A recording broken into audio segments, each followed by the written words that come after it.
सरकारी नौकरी, उच्च पद और मान अब पाना हुआ बेहद आसान। लॉग ऑन करें www.kdcampus.live। तारीख 28 अक्टूबर 2023, जगह बांग्लादेश की राजधानी ढाका।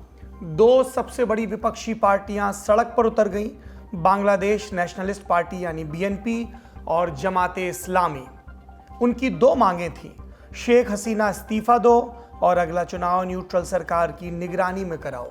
कुछ देर तक प्रोटेस्ट, नारेबाजी और तख्तियां लहराने तक सीमित रहा, फिर तासीर बदल गई, ये हिंसक हो गया। पुलिस के साथ झड़प हुई, कम से कम 4 लोगों की मौत की पुष्टि, इसमें एक पुलिस कांस्टेबल भी। हिंसा के बाद गिरफ्तारी का दौर शुरू हुआ।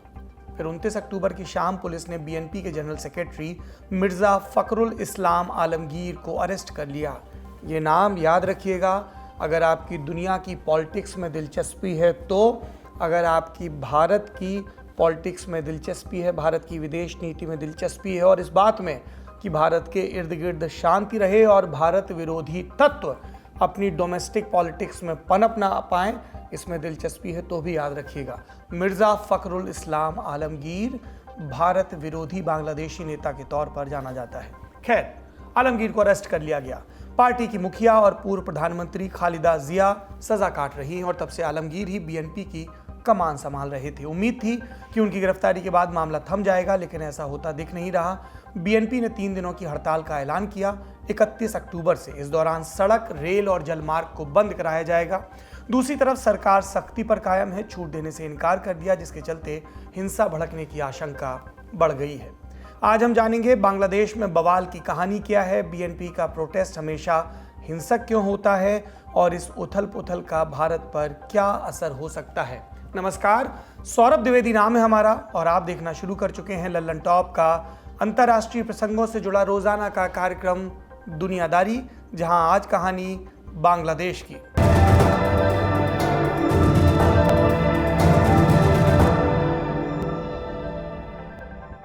सबसे पहले हमेशा की तरह बेसिक क्लियर करते हैं, नक्शा देखते हैं। बांग्लादेश भारत की पूर्वी सीमा से सटा है। 5 भारतीय राज्यों की सीमा बांग्लादेश से लगती है। ये जीके का सवाल है, किसी कॉम्पिटिटिव एग्जाम में भी पूछा जा सकता है, याद कर लीजिए। ये 5 राज्य कौन हैं? पश्चिम बंगाल, जिसे बंगाल कहते हैं अब हम, मेघालय, त्रिपुरा, मिजोरम और असम। देशों की बात करें तो भारत के अलावा म्यांमार की ज़मीनी सीमा इससे मिलती है, इसीलिए म्यांमार से भागने वाले सबसे अधिक रोहिंग्या शरणार्थियों ने बांग्लादेश में शरण ली। बांग्लादेश की आबादी लगभग 17 करोड़ है। 90% से ज़्यादा लोग इस्लाम को मानते हैं, लगभग 8% हिंदू हैं, बाकी में दूसरे धर्मों को मानने वाले लोग। इस्लाम इस मुल्क का राजकीय धर्म है। हालांकि संविधान में सभी धर्मों के लोगों के लिए बराबरी के अधिकार की बात दर्ज है। करेंसी का नाम टका। 10 भारतीय रुपयों में 13 बांग्लादेशी टका आ जाते हैं। प्रति व्यक्ति आय भारत के बराबर है, लगभग 2,15,000 रुपए। देश की राजधानी ढाका और यही सबसे बड़ा शहर है। दूसरे प्रमुख शहर हैं चटगांव, सिलहट, खुलना, कॉक्स बाजार और मेमनसिंह। गणी की बात करें तो बांग्लादेश भारत से आधा घंटा आगे है। अब जानते हैं हिस्ट्री। बांग्लादेश का इलाका ब्रिटिश भारत का हिस्सा था। इसे बंगाल के नाम से जाना जाता था। विभाजन में बंगाल 2 हिस्सों में बटा। पश्चिम बंगाल भारत में आया, पूर्वी बंगाल पाकिस्तान में चला गया। इसे पूर्वी पाकिस्तान कहा गया। यहाँ पर बांग्ला बोलने वाले बहुमत में थे, लेकिन सत्ता का केंद्र पश्चिमी पाकिस्तान में था। वे उर्दू थोपना चाहते थे, इसका विरोध हुआ, सरकार नाराज, बलपूर्वक दमन और 1971 में इसकी सारी हदें पार कर दी गई। पूर्वी पाकिस्तान के सबसे बड़े नेता शेख मुजीबुर रहमान को गिरफ्तार कर लिया गया। आम लोगों का नरसंहार किया गया। फिर भारत के साथ लड़ाई शुरू हुई। पाकिस्तान को इसमें करारी हार झेलनी पड़ी और आखिरकार 16 दिसंबर 1971 के रोज़ पूर्वी पाकिस्तान ने आज़ादी की घोषणा कर दी। बांग्लादेश नाम से नए मुल्क की स्थापना हुई और अवामी लीग के शेख मुजीब पहले राष्ट्रपति बने। शेख मुजीब के नेतृत्व में बांग्लादेश का संविधान बना और इसके आधार पर 1973 में पहली बार चुनाव हुए, जिसमें उनकी पार्टी अवामी लीग को एक तरफा जीत मिली और वो प्रधानमंत्री बन गए। पर जल्द ही उनके सामने नई नई मुसीबतें खड़ी होने लगीं। आर्थिक संकट, भ्रष्टाचार, परिवारवाद और अंदर खाने की साजिशें और भी बहुत कुछ। शेख मुजीब के लिए सरकार चलाना मुश्किल होने लगा। इन सब के बीच जनवरी 1975 में संविधान संशोधन कराया उन्होंने और खुद को 5 बरस के लिए राष्ट्रपति घोषित कर दिया। बांग्लादेश को 1 पार्टी स्टेट बनाने का अधिकार भी उन्होंने हासिल कर लिया और तर्क दिया कि विदेशी शक्तियां हावी हो रही हैं। मुझे विदेशी साजिश की बात कर रहे थे, लेकिन उन्होंने घरेलू साजिशों पर ध्यान नहीं दिया। 15 अगस्त 1975 की तारीख आई। ढाका के धनमंडी में बने उनके घर पर हमला हुआ। सेना के एक धड़े ने विद्रोह कर दिया था। उन्होंने शेख मुजीब के पूरे परिवार की हत्या कर दी। कुल 17 लोगों को मारा गया। इसके अलावा शेख मुजीब के 4 सबसे करीबी लोगों को पकड़कर जेल में डाल दिया गया और फिर उन सबकी जेल में ही हत्या कर दी गई। लंदन टाइम्स ने 16 अगस्त 1975 के संपादकीय में लिखा था, अगर शेख मुजीब की इतनी बेरहमी से हत्या होनी थी तो बेहतर होता कि बांग्लादेश अलग मुल्क ही ना बनता। उस रोज हत्यारे शेख मुजीब के पूरे परिवार को मिटाने आए थे, लेकिन 2 लोग बच गए। मुजीब की 2 बेटियां शेख हसीना और शेख रेहाना, वे दोनों विदेश में थी। बाद में शेख हसीना ने अवामी लीग की कमान संभाली और 1996 में पहली बार प्रधानमंत्री बनी। 2009 में दूसरी बार सत्ता में आई और तब से कुर्सी पर बनी है। शेख मुजीब हत्याकांड की दोपहर को नई सरकार का गठन भी हुआ था। ये हम क्यों बता रहे हैं? अभी 2009 में आपको शेख हसीना की सदारत का हाल बताया, फिर वापस क्यों लौट गए? क्योंकि जो विपक्ष में है उनका जन्म राजनीतिक रूप से इसी दिन हुआ था जिस दिन शेख मुजीब की हत्या हुई। शेख मुजीब की सरकार में कॉमर्स मिनिस्टर रहे खान डाकेर मुश्ताक को राष्ट्रपति बनाया गया था और मुश्ताक ने राष्ट्रपति बनते ही मार्शल लॉ लगा दिया था और फिर अध्यादेश लेकर आए थे। शेख मुजीब की हत्या में शामिल लोगों को माफी दे दी गई थी। अगले 21 बरस तक बांग्लादेश में शेख मुजीब का नाम लेना भी मुश्किल रहा था। लेकिन जब 1996 का साल आया और शेख मुजीब की बेटी के नेतृत्व में उनकी पार्टी अवामी लीग ने चुनाव जीता, तब जाकर 1975 वाले अध्यादेश को रद्द किया गया और उसके बाद शेख मुजीब के हत्यारों को अदालत के कटघरे में खड़ा किया गया। 1998 में निचली अदालत ने 15 पूर्व सैनिकों को मौत की सजा सुनाई। हाई कोर्ट ने 12 की सजा बरकरार रखी और फिर मामला सुप्रीम कोर्ट गया। उस समय तक 6 विदेश भाग चुके थे, 1 की मौत हो चुकी थी, 5 जेल में थे। 2009 में सुप्रीम कोर्ट ने जेल में बंद 5 आरोपियों की सजा पर मुहर लगाई और 2010 में इन्हें फांसी दे दी गई और 2020 में एक और दोषी को बांग्लादेश लाया गया और उसे भी मौत की सजा हुई। 5 अभी भी खुले में घूम रहे हैं। द बिजनेस स्टैंडर्ड की एक रिपोर्ट के मुताबिक इनमें से 3 का स्थायी पता मालूम नहीं चल सका। बाकी 2 में से एक नूर चौधरी कनाडा में रहता है, दूसरा राशिद चौधरी अमेरिका में। बांग्लादेश सरकार दोनों को वापस लाने की कोशिश करती रहती है, लेकिन अभी तक सफलता नहीं मिली। ये तो हुई बांग्लादेश के बनने और उसके बाद के उठापटक की कहानी। अब पॉलिटिकल सिस्टम समझते हैं बांग्लादेश का। मुल्क में संसदीय लोकतंत्र वाली व्यवस्था है भारत जैसी। राष्ट्रपति देश के मुखिया होते हैं, पर नाम मात्र की शक्तियां सरकार की कमान प्रधानमंत्री के पास होती है। बांग्लादेश में 1 सदन वाली संसद है, नाम है जातीय संसद। इसमें टोटल 350 सीटें हैं। 50 सीटें महिलाओं के लिए आरक्षित हैं। संसद में बहुमत दल का नेता प्रधानमंत्री चुना जाता है। प्रधानमंत्री का कार्यकाल 5 वर्ष का होता है। एक व्यक्ति कितने भी समय तक प्रधानमंत्री रह सकता है, टर्म लिमिट नहीं, जैसे अमेरिका में 2 टर्म की है, बशर्ते पार्टी या गठबंधन के पास सदन में बहुमत हो। फिलहाल अवामी लीग के पास 303 सीटें हैं, यानी कि प्रचंड बहुमत। अभी वाली संसद की बात करें तो इसका कार्यकाल 29 जनवरी 2024 को खत्म हो रहा है, यानी चुनाव आने को है। इसमें अवामी लीग की जीत तय मानी जा रही है। 2009 के बाद से शेख हसीना ने सरकार और पार्टी में अपनी अजेय छवि कायम की है। अगर अवामी लीग को बहुमत मिला तो वही प्रधानमंत्री बनेगी। इस इक्वेशन को विस्तार से समझने के लिए हमने विदेशी मामलों के जानकार और इंडिया फाउंडेशन के डायरेक्टर कैप्टन आलोक बंसल से बात की। पूछा, शेख हसीना के वर्चस्व का राज क्या है? पहली चीज तो हमें समझना चाहिए कि शेख हसीना बंगबंधु शेख मुजीबुर रहमान की पुत्री है। बांग्लादेश की स्वतंत्रता का श्रेय शेख को ही जाता है। उन्होंने ही एक तरफा लड़ाई लड़ी, अपनी जान को दांव पर लगाकर बांग्लादेश की स्वतंत्रता की लड़ाई लड़ी गई और उनको पता भी नहीं था जब तक बांग्लादेश स्वतंत्र हुआ। उनको अकेले रखा हुआ था, फांसी की सजा सुनाई हुई थी, उनकी हत्या होने की पूरी संभावना थी। उसके बावजूद शेख मुजीब आए और उन्होंने इस राष्ट्र को स्वतंत्र राष्ट्र की बागडोर संभाली। उनकी जिस नृशंस तरीके से हत्या की गई, उससे जनता की सहानुभूति स्वाभाविक रूप से उनके साथ है। और शेख हसीना उनकी सबसे बड़ी बेटी हैं। उनके एक और बहन है। बाकी सारे परिवार के सदस्यों को मार दिया गया। उसमें छोटे बच्चों से लेकर महिलाओं तक किसी को नहीं छोड़ा गया। इससे ज्यादा नृशंस हत्याएं नहीं होती। सामान्यतः जब इस तरीके की हत्याएं होती हैं तो महिलाओं बच्चों के ऊपर हमला नहीं किया जाता। पर जिस तरीके की घटना धानमंडी में 15 अगस्त 1975 को हुई, वो दर्शाती है कि जिन लोगों ने इस नरसंहार में हिस्सा लिया वो बिल्कुल ही दुर्दांत दरिंदे थे और उनके अंदर कोई दया नाम की चीज नहीं थी। तो जनता की सहानुभूति स्वाभाविक रूप से शेख हसीना के पास है। दूसरा क्या है कि अवामी लीग में आज की तारीख में कोई भी ऐसा नेता नहीं है जो शेख हसीना के कहीं पे भी आसपास भी आ सके। भले ही शेख हसीना के समर्थक एक तरफा जीत का दावा करें, लेकिन उनकी राह आसान नहीं होने वाली। उन्हें सबसे बड़ी चुनौती बीएनपी से मिल रही है।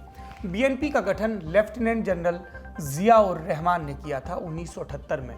वो 1977 से 1981 तक बांग्लादेश के राष्ट्रपति थे। आरोप लगते हैं कि शेख मुजीब की हत्या में उनका भी हाथ था। हालांकि उन्होंने ही शेख हसीना को बांग्लादेश वापस लौटने की इजाज़त दी थी।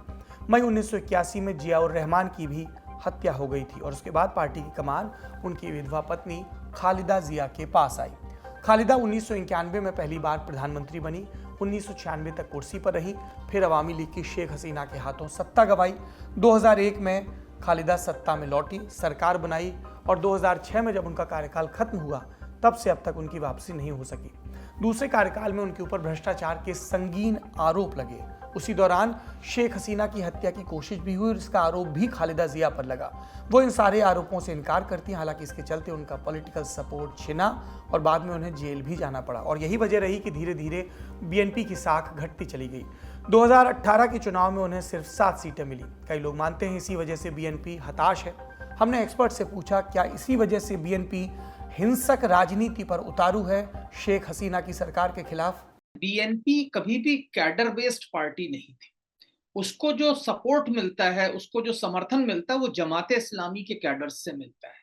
अगर आप देखें कल की भी जो रैली थी उसमें अधिकतर जमात के लोग थे। जमात को हालांकि बैन किया गया है, लेकिन उसके बावजूद जमात के जो कैडर्स हैं वो एक्टिव हैं और बांग्लादेश का जो एडमिनिस्ट्रेशन है उसके अंदर जमात का काफी इन्फिल्ट्रेशन। हालांकि आवामी लीग जो है इस तरीके के कट्टरपंथी तत्वों को बाहर करने की काफी चेष्टा करती रही है, पर यह कहना कि आवामी लीग पूरी तरह से सफल हो गई है गलत है। बीएनपी क्या है कि खालिदा जिया वर्चुअल हाउस अरेस्ट में है, उनके जो बेटे हैं वो लंदन में बैठे हुए हैं, तो इसलिए क्या है बीएनपी नेतृत्व विहीन है और अभी जो आलमगीर साहब हैं उनके सेक्रेटरी जनरल वही उसको लीड करते रहे हैं, पर कोई ज्यादा असर नहीं कर पा रही है। दूसरा क्या है कि जो मझोले और जो निचले स्तर के नेता हैं वो लोग सत्ता से दूर होने के कारण धीरे धीरे जो है प्रभावहीन होते चले। हालिया प्रोटेस्ट में बीएनपी के साथ जमात इस्लामी भी सड़क पर उतरी। उसके ऊपर बैन लगा था, कुछ समय पहले ही हटाया। जमात इस्लामी की पॉलिटिक्स क्या है, वो क्या चाहते हैं, ये भी जानते हैं। तो ये लोग वो हैं, तत्व हैं जिन्हें बांग्लादेश में एंटी लिबरेशन फोर्सेस कहते हैं। ये वो तत्व हैं, ये वो तत्व हैं जो बांग्लादेश को पाकिस्तान से अलग नहीं करना चाहते थे। तो आप कह सकते हैं कि ये वो लोग हैं जो पाकिस्तानी विचारधारा से जुड़े हुए हैं और आज भी आईएसआई और पाकिस्तान का जो तंत्र है, खुफिया तंत्र है, उसके साथ इनके बहुत तार जुड़े हुए हैं।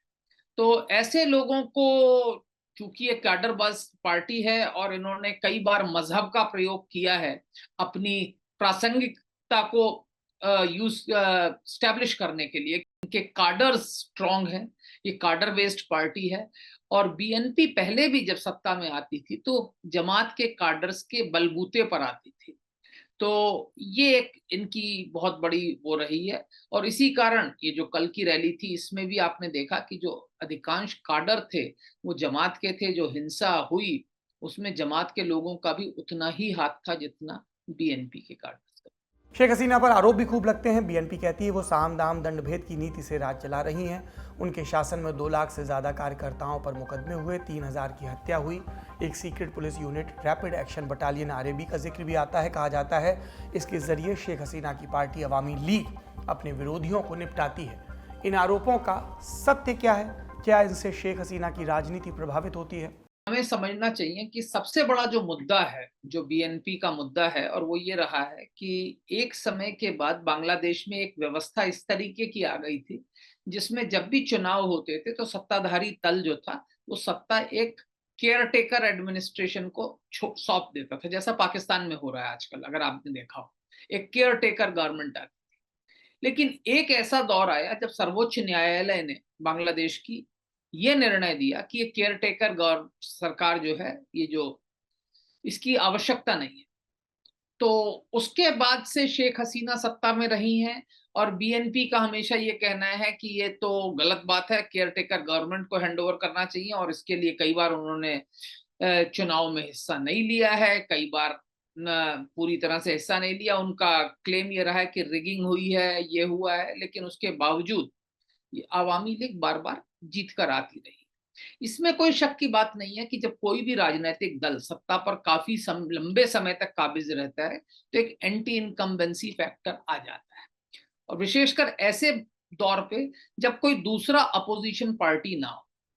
दुर्भाग्य से क्या है, बीएनपी के बॉयकॉट करने के बाद या बीएनपी के लुप्त होने के बाद बांग्लादेश में कोई और दूसरा राजनीतिक दल एक जिम्मेदार विपक्षी दल की भूमिका नहीं निभा पाया।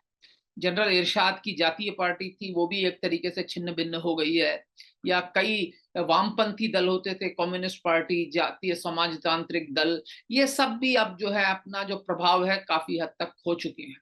और काफी समय से ये कोशिश हो रही थी कि एक कोई ऐसी विपक्षी दल स्थापित हो सके बांग्लादेश में जो वैचारिक रूप से एंटी लिबरेशन फोर्स के साथ ना जुड़ा हो, भले ही सत्ता के खिलाफ हो।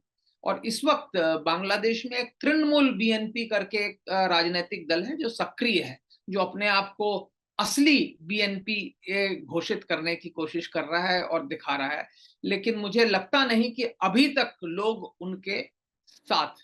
मौजूदा दौर में बांग्लादेश की राजनीति दो चेहरों के इर्द गिर्द घूमती दिखती है, खालिदा जिया और शेख हसीना। दोनों की पॉलिटिक्स में क्या फर्क है, ये सवाल हमने पूछा इंडिया टुडे ग्रुप में कंसल्टिंग एडिटर जयंत घोषाल से। शेख हसीना बंगबंधु मुजीबर रहमान की बेटी हैं और 1971 में जब बांग्लादेश मतलब बने थे, उस समय से जो धर्मनिरपेक्ष और देश के जो डेवलपमेंट ओरिएंटेड मॉडल, ये सब एक आधुनिक तरीके से देश को आगे ले जाना, ये बंगबंधु का फिलोसॉफी था। और उस समय अवामी लीग भारत के साथ भी जो रिश्ता, वो एक इतिहास है। उसमें उस समय बीएनपी के जो रोल, क्योंकि खालिदा के जो परिवार, उनके जो इतिहास, वो पाकिस्तान के जो राजनीति है उस राजनीति के साथ संपर्कित हैं। और आज भी खालिदा जिया का जो पॉलिटिक्स है, उनके जो कॉन्स्टिट्यूएंसी है, देखिए हर दल की, हर पार्टी की, हर नेता की अपने अपने कॉन्स्टिट्यूएंसी होते हैं। तो जमात जो है, जमात जो फंडामेंटलिस्ट मुस्लिम इस्लामिक फंडामेंटलिज्म का सबसे बड़ा ताकत है बांग्लादेश में, वो जमात, उनके एक अंडरग्राउंड एक्टिविटीज भी होते हैं, और जो पॉलिटिकल आउटफिट है जो बाहर डेमोन्स्ट्रेशन करते हैं, वो जमात बीएनपी के साथ जुड़ा हुआ है, ऑफिशियली है, ये कोई मतलब सीक्रेट इशू नहीं है। और वो जमात आज के दिन में जो हम देखते हैं ना कि हिंदू माइनॉरिटी के ऊपर जितने घटना होती है, दुर्गा पूजा के समय मंदिर के ऊपर बहुत सारी चीज अभी लास्ट 5-6 साल में बहुत बढ़ गया है। तो ये शेख हसीना इनको नियंत्रण करते हैं, टेरर के खिलाफ शेख हसीना काम करते हैं और भारत के साथ जॉइंटली टेरर को मतलब काउंटर करते हैं। और जो टेररिस्ट हैं, जिसको हम लोग भी आइडेंटिफाई करते हैं, उसके साथ इंटेलिजेंस शेयरिंग होता है और हमारे देश में वो बेचते हैं। तो अभी भी बीएनपी के साथ पाकिस्तान और फिलहाल चाइना के साथ भी जो रिश्ता आगे ले जा रहे हैं, वो बांग्लादेश के जो राजनीति है उसको बहुत कॉम्प्लिकेटेड कर रहे हैं। तो इसीलिए शेख हसीना और खालिदा जिया दोनों को जो पॉलिटिकल क्या कहे क्लाइंटेल, वो कंप्लीटली डिफरेंट है। माना जाता है कि शेख हसीना के दौर में भारत और बांग्लादेश के संबंध बेहतर हुए। इसके बरक्स बीएनपी को एंटी इंडिया कहा जाता है, ऐसा क्यों है? भारत के लिए कौन सी पार्टी ज्यादा दोस्ताना है? बांग्लादेश में मेन जो पॉलिटिकल पार्टी है वो है अवामी लीग एंड बीएनपी, लेकिन वहां और छोटा छोटा पार्टी भी है, जैसे इरशाद का जो जातीय पार्टी अभी ऑपोजिशन पार्टी के रोल में है, लेकिन ऑपोजिशन पार्टी है, लेकिन फिर भी इरशाद के जो पार्टी वो शेख हसीना को सपोर्ट करते हैं कि वो जमात के पक्ष में नहीं है। तो अभी इस समय भारत के लिए देखिए, अवामी लीग के साथ जो रिश्ता है, पहले ये सोचा गया था कि नरेंद्र मोदी 2014 में आने के बाद क्या रिश्ता बिगड़ जाएगा, क्योंकि वो कांग्रेस और अवामी लीग, इंदिरा गांधी का इतिहास है 71 का।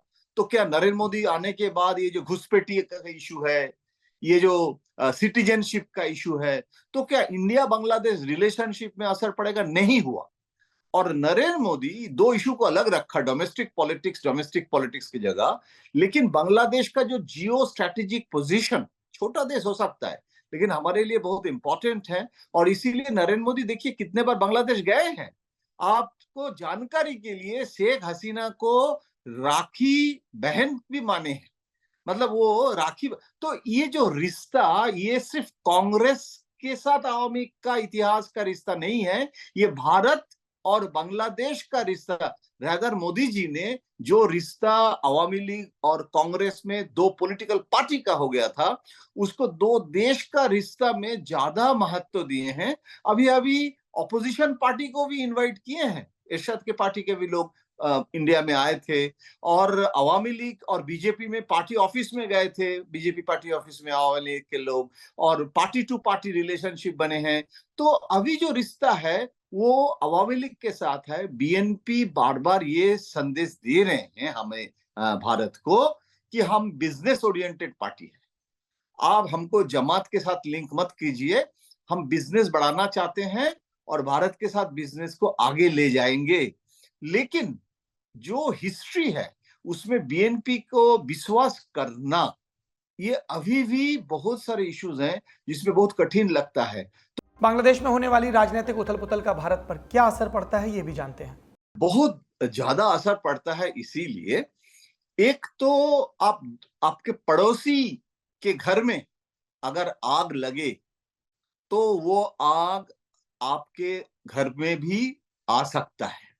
तो इसीलिए आंख बंद करके कोई पड़ोसी नहीं रह सकते हैं कि अगर हमारे बांग्लादेश में जो हत्या हो रहा है, जो किलिंग हुआ है, जो पुलिस के साथ, तो ये हम लोगों के लिए कोई सुखद घटना तो नहीं है, और हम लोग इसीलिए इसमें महत्व देते हैं। देखिए, हम एक चीज याद करा देते हैं, हिलारी क्लिंटन रिटायरमेंट के पहले बांग्लादेश आई थी और बोले थे कि हम इसीलिए बांग्लादेश आए हैं कि हमको लगता है Bangladesh is a very important country in this world as a geostrategic role, और हम ये देश सफर नहीं किए थे, तो इसे रिटायरमेंट के पहले ये देश आना जरूरी है। तो देखिए, जियो स्ट्रेटेजिक पोजीशन क्या होता है, क्योंकि अभी देखिए चाइना और यूएस, ये जो new balance of power, new cold war, इस हिसाब से अभी हमारे जो जितने सार्क कंट्रीज हैं, जो नेबरिंग कंट्रीज हैं, उसमें मालदीव से लेके म्यांमार, चाइना का रोल देखिए कितना वो आगे बढ़ाने की कोशिश कर रहा है। तो ड्रैगन का जो इन्फ्लुएंस, उसको कॉम्बैट करने के लिए सबसे ज्यादा कंसिस्टेंट जो हमारे देश के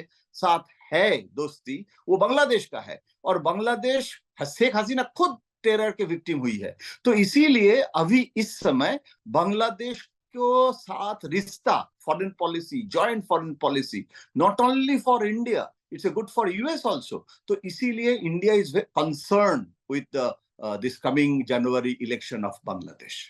आज का दुनियादारी यही समाप्त होता है। शुभ रात्रि।